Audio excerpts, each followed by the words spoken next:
여러분 안녕하세요. 오늘은 7장 딕셔너리에 대해서 배워보도록 하겠습니다. 딕셔너리는 지난 장에서 배웠던 리스트와 굉장히 유사한 측면이 있어요. 우리 리스트는 여러 개의 데이터를 묶어서 표현하는 데이터 타입이었죠. 그런데 특이한 점은 뭐였냐면 인덱스라는 숫자 체계를 가지고 있었어요. 그 인덱스는 반드시 0부터 시작을 해서 1씩 증가하는 형태를 보였었죠. 이렇게 인덱스와 데이터가 1대1로 대응하는 형태가 바로 리스트였습니다. 딕셔너리도요, 리스트와 굉장히 유사한 측면이 있어요. 많은 데이터를 한 번에 묶어서 표현한다는 점이 굉장히 유사합니다. 그런데 리스트와 대비되는 다른 점도 있겠죠?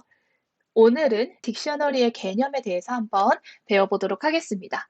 제가 분식집 메뉴판을 예시로 가지고 왔는데요. 분식집 자주 가시나요? 아마 안 가보신 분들은 거의 없을 것 같다고 생각이 드는데요. 분식집에 보면 이렇게 메뉴와 가격이 1대1로 대응되어 있는 형태예요. 김밥이라는 메뉴는 2,500원, 참치김밥이라는 메뉴는 3,500원. 이런 식으로 1대1로 대응이 되어 있는데, 먼저 리스트로 표현을 하면 이렇게 표현할 수 있겠죠. 자, 먼저 리스트로 표현하면 이렇게 표현할 수 있습니다. 리스트는 반드시 인덱스가 있어야 되기 때문에 메뉴명을요, 인덱스와 대응시켜서 인덱스 0에는 김밥을 저장하고, 인덱스 1에는 참치김밥을 저장하고, 인덱스 2에는 라면을 저장하고, 그리고 마지막 인덱스에는 치즈라면을 저장할 수가 있습니다. 그런데 이제 이렇게 되면 메뉴명만 저장하는 거고 각 메뉴에 대한 가격은 저장이 안 되잖아요. 그래서 이렇게 되려면 리스트를 하나 더 만들어야 됩니다. 이거는 가격을 저장하고 있는데 김밥에 대응되는 가격으로 2,500원, 참치김밥에 대응되는 가격으로 3,500원, 이렇게 라면에 대응되는 가격, 치즈라면에 대응되는 가격, 이렇게 두 개의 리스트를 만들어 주어야 해요. 우리가 가격표를 표현하기 위해서는 메뉴명과 가격을 동시에 표현해야 되는데 리스트는 인덱스가 반드시 들어가기 때문에 한 번에 하나의 정보만 표현할 수 있는 거예요. 메뉴와 동시에 가격을 표현하지 못하는 거죠. 자, 딕셔너리는 이러한 제한에서 조금 자유롭습니다. 딕셔너리도 역시 리스트처럼 많은 데이터를 하나로 묶어서 표현을 하는데요. 그런데 이 인덱스에 해당하는 위치 있죠? 이 위치를 딕셔너리에서는 키라고 합니다. 그리고 데이터가 대응되는 부분은 value라고 해요. 자, 정리를 해보면 딕셔너리는 키와 value가 대응되는 겁니다. 리스트는 인덱스와 데이터가 대응되는 거였죠. 딕셔너리는 키와 값이 대응됩니다. 가장 결정적으로 리스트와 다른 점은 이 키 부분에 인덱스라는 숫자 체계가 적용되는 게 아니라 이렇게 텍스트를 적어줄 수 있다는 게 크게 다른 점입니다. 물론 키에 숫자를 넣을 수도 있습니다. 숫자를 키로 지정을 하면 리스트로 표현할 때랑 크게 다른 점이 없겠죠. 네, 그래서 딕셔너리는 이 키에 해당하는 부분에 텍스트를 쓸 수 있다라는 게 가장 큰 장점입니다. 리스트는 대괄호로 감쌌었는데요. 딕셔너리는 중괄호로 감쌉니다. 그 안에 키와 값을 1대1로 대응시켜서 연결시켜주면 됩니다.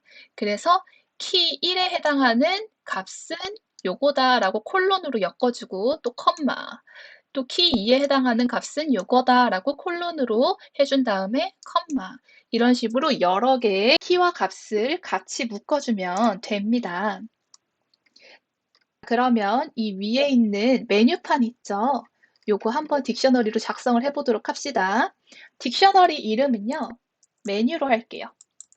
메뉴에 저장해라. 뭐를? 딕셔너리를. 자, 첫 번째 키는요, 김밥입니다. 김밥. 그 다음에 김밥에 해당하는 값인 2,500. 지금 첫 번째 키와 값을 추가를 한 거고요. 컴마. 두 번째 키와 값을 추가해 볼게요. 참치김밥. 참치김밥은 3,500원이었습니다. 컴마. 라면. 라면은 3,000원. 자, 마지막 치즈라면. 자, 치즈라면은 4,000원. 자, 이렇게 한 다음에 프린트 메뉴로 해서 메뉴가 잘 만들어졌는지 확인해 봅시다. Shift 엔터. 그러니까 메뉴에 키와 값이 잘 대응된 게 보이네요.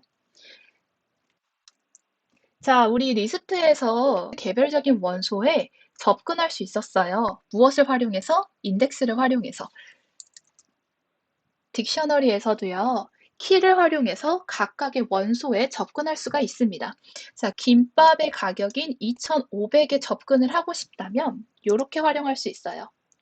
딕셔너리 이름이 메뉴였죠. 그래서 메뉴를 먼저 써주고요. 그 다음에 이렇게 대괄호를 써줍니다. 그리고 이 안에다가 키 이름을 적어주면 됩니다. 김밥의 가격을 알고 싶으면 김밥 이렇게 해주면 됩니다. 그러면은 2,500이 출력이 될 거예요. 라면에 대응되는 값인 3,000을 뽑아내고 싶어요. 메뉴 대괄호 라면 이렇게 하면 되겠죠. 그러면 3,000만 우리가 출력할 수 있습니다. 자, 밑으로 내려와서요. 프린트 메뉴 한 다음에 자, 키를 적어줄 건데요. 참치김밥의 가격을 한번 출력을 해봅시다. 키 역시 문자이기 때문에 작은 따옴표로 해주는 거 잊지 마시고요. 참치김밥. 자, Shift 엔터. 그러니까 3,500이 잘 뜨죠. 하나 더 해볼까요? 자, 치즈라면의 가격도 한번 구해볼게요. 프린트 한 다음에 메뉴 하고 뭐 해주면 될까요? 치즈라면. 이러면은 우리가 앞서 정의했던 치즈라면에 대응하는 값이 바로 출력이 됩니다. 자, 이번에는 딕셔너리의 값을 변경하는 걸 한번 해볼게요. 참치김밥이 지금 3,500원이에요. 근데 이게 3,000원으로 인하되었다고 가정을 해봅시다. 자, 그럼 어떻게 하면 되겠어요, 여러분? 메뉴 한 다음에 참치김밥 크게 두 가지 형태로 할 수 있을 것 같은데요. 지금 3,500원이니까 참치김밥에 들어있는 값에 500원을 빼라 이렇게 할 수도 있을 것 같고요. 아니면 참치김밥에 들어있는 값에 3,000을 저장해라 라는 방식으로 할 수 있을 거예요.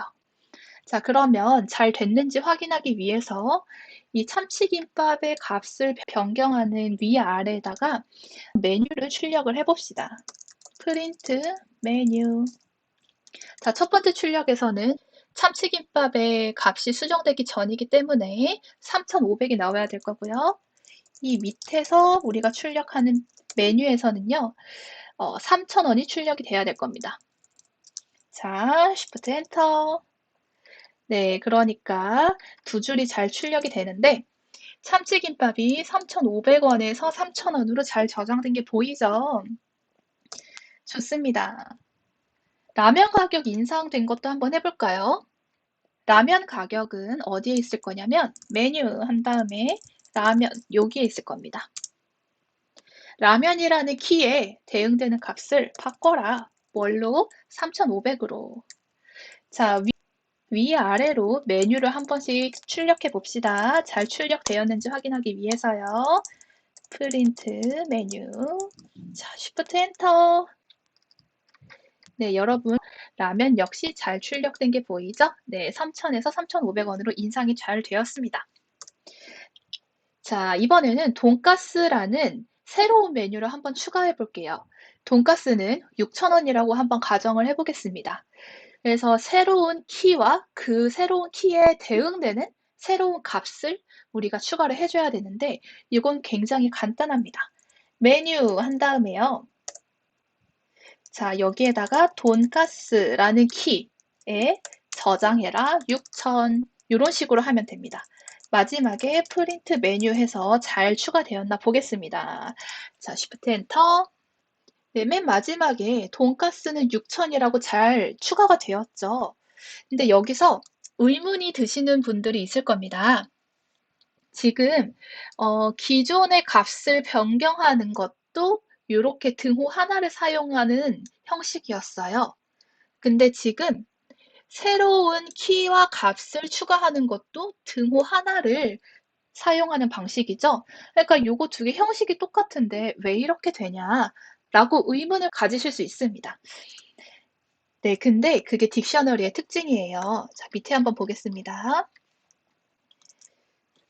자, 딕셔너리 이름에 키, 그 다음에 저장해라 값. 요 형식 우리가 지금까지 사용한 방식이죠. 근데 우리가 지금 실행했듯이 두 가지 방식으로 동작합니다. 자, 새로운 명령어를 입력했다고 한번 해볼게요. 그 명령어는 뭐였냐면 메뉴 돈가스는 6,500 요런 명령어였어요. 자, 그러면은 이 형식이 지금 우리가 방금 접했던 형식이죠. 이 형식이 실행되면 검사를 합니다. 이 메뉴 딕셔너리에 돈가스라는 키가 있는지를 검사를 해요. 만약에 돈가스라는 키가 없어요. 자, 지금 우리가 실행한 게 요거였습니다. 돈가스라는 키가 기존에는 없었어요. 기존에 그 키가 없었는데 메뉴 돈가스는 6,500을 실행하면요. 여기 뒤에다가 새로운 키와 값을 추가합니다. 요렇게. 근데 만약에 돈가스가 6,000이라고 있었다고 가정을 해봅시다. 키가 이미 있잖아요. 아, 그러면은 이 키의 값을 수정하라는 거구나 라고 해서 6,000을 6,500으로 변경을 합니다. 그래서 딕셔너리에 키가 있는가 없는가를 기준으로 동작하는 방식이 조금 달라요. 이걸로 기억해 주시면 좋을 것 같고요. 그럼 여기서 추가로 한 번 더 실행을 해볼까요? 우리 지금 돈가스에 6,000원이 저장이 되어 있는 딕셔너리입니다. 자, 메뉴에다가요. 돈가스를 6,500 요거 한번 실행해 봅시다. 다음 프린트 메뉴를 하면 참에 해당하는 실행이 돼야 되겠죠. 자, 돈가스 키가 있으니까 이 돈가스에 해당하는 6,000을 6,500으로 변경할 겁니다. 자, Shift 엔터. 네, 그러니까 돈가스가 6,500으로 잘 수정된 게 보이죠? 그래서 똑같은 명령어를 실행을 했는데도 실행되는 방식이 약간 달라요. 이 명령어를 실행을 할 때는 돈가스라는 키가 없는 상태였고 이 명령어를 실행을 할 때는 돈가스라는 키가 있는 상태였기 때문에 그렇게 다르다는 거 이해하시면 되겠습니다. 자, 밑으로 내려가 볼까요? 딕셔너리의 키와 값을 조금 더 자세하게 배워보도록 하겠습니다. 지금 딕셔너리에는 키에도 많은 정보가 저장이 되어 있고 그 값에도 많은 정보가 저장이 되어 있어요. 그래서 종종 코딩을 할 때 딕셔너리의 키만 꺼내거나 값만 꺼내거나 혹은 두 개 다 꺼내야 하는 상황이 발생을 합니다. 자, 그럴 때 어떻게 하냐면 딕셔너리 이름 써준 다음에 점 하고 키즈 하면은 키만 꺼내게 됩니다. 우리는 지금 메뉴라는 딕셔너리를 만들었기 때문에 메뉴 .keys 하면은 메뉴의 키만 쏙 뽑아지게 돼요. 자, 반면에 딕셔너리 이름 .values 하면은 딕셔너리의 값들만 쭉 뽑게 됩니다. 자, 딕셔너리의 키와 값을 모두 꺼내려면 딕셔너리 이름 .items 하면 됩니다.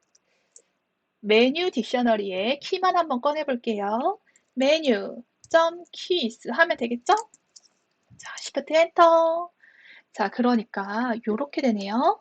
dict 언더바 keys라고 출력이 되고 김밥, 참치김밥, 라면, 치즈라면, 돈가스 메뉴의 키만 쭉 일렬로 뽑아진 게 보입니다. 자, 이 앞에 있는 dict 언더바 keys는요. 이거는 딕셔너리의 키라는 데이터 타입이다라고 알려주는 거예요. 그래서 이렇게 한 다음에 타입 명령어 안에다가 넣으면요. dict 언더바 keys가 나옵니다. 네, 그래서 다시 원래대로 돌리고 이번에는 메뉴 딕셔너리의 모든 값, value만 한번 꺼내봅시다. 메뉴 .values 이렇게 Shift 엔터. 자, 그러니까 2,500, 3,000, 3,500, 4,000, 6,500 이렇게 값에 해당하는 것만 쭉 뽑아져 나왔죠? 역시 이것도 데이터 타입이 dict 언더바 values다라는 의미이고요. 자, 키와 값을 같이 한번 꺼내봅시다. 메뉴 점 items Shift 엔터. 그러니까 조금 재미있는 방식으로 출력이 됐어요. 딕트 언더바 아이템스라는 데이터 타입이구나. 자, 요거는 잘 알겠습니다. 그런데 여기 김밥과 2,500이 괄호로 묶여져서 나오죠. 참치김밥과 3,000. 요것도 키와 값이 이렇게 괄호로 묶여져서 나옵니다. 이게 바로 아이템스의 특징입니다. 자, 그리고 이번에는 딕셔너리의 키를 리스트로 변환을 해볼게요. 지금 딕셔너리의 키는 이렇게 되어 있는데요. 요거를 리스트로 변환하는 방법은 굉장히 간단합니다. 우리 변수와 데이터 타입에서 배웠던 거랑 똑같이 하면 돼요.